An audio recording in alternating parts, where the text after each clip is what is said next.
We're going to go Sumi Gaeshi. Sumi Gaeshi is one of the most practical of the so-called Sutemi-Waza, or sacrifice throwing techniques.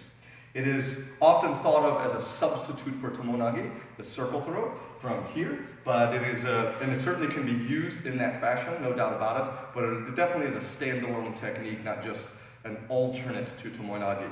So in Sumi Gaeshi, we're going to back up just a little bit. I'm going to step in. There's a couple of different ways we can do this from a footwork perspective. This is my preferred way. We're going to step in. Our right foot's going to make contact with the shoelace part of the foot on his inner thigh, his left inner thigh with my right leg, at least in the formal classical application.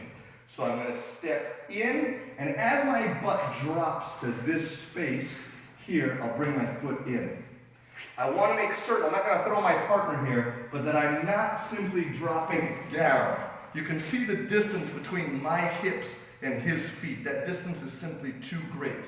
I think of it as I'm the bowling ball and he's the bowling pin. I'm not trying to drop in front of him. I'm trying to drop at minimum into him, if not beyond him. Now that doesn't mean I'm actually going to literally go beyond his feet, but that's the idea and the pressure here. So that deals with the lower body. We step in, we bowling ball our hips through his feet, metaphorically of course, and then the top of the right foot will drop here. Notice that just simply the drop of my body weight provides a lot of kozushi. In self-defense, of course, or an application in randori, they're usually charging you forward. So it just augments the process of you going in and down, and then them coming forward creates a nice circle. As far as the upper body goes, I'm going to lock my elbows in kind of this position, and I'm going to reduce elbow movement and focus on simply creating a frame with my arm here, and then rolling my shoulder. So it's the shoulder that's rolling from this position. So all together, it'll look something like so.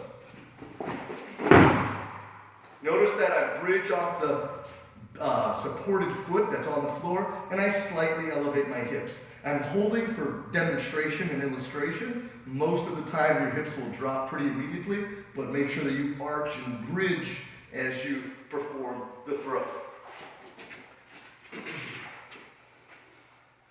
Sumi Gaeshi.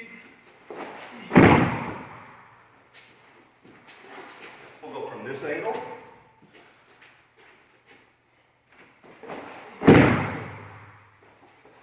I want you to note where my partner is. He's standing on this line, and I want you to watch where my hips end up at the end of this throw.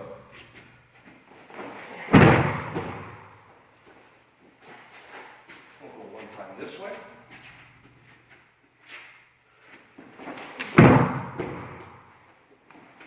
It is fine, as in our formal Jukido Jujitsu method, as you step in to create a little bit of rock with your uke on his heels. What we do want to be careful about is that we don't step in and create a separate push. That will throw off the timing of the technique. So it's very subtle. As I step in, there's a little bit of pressure on my partner. I step in, there's a bit of pressure. He starts to, of course, come back to center, and as he comes forward, I go down.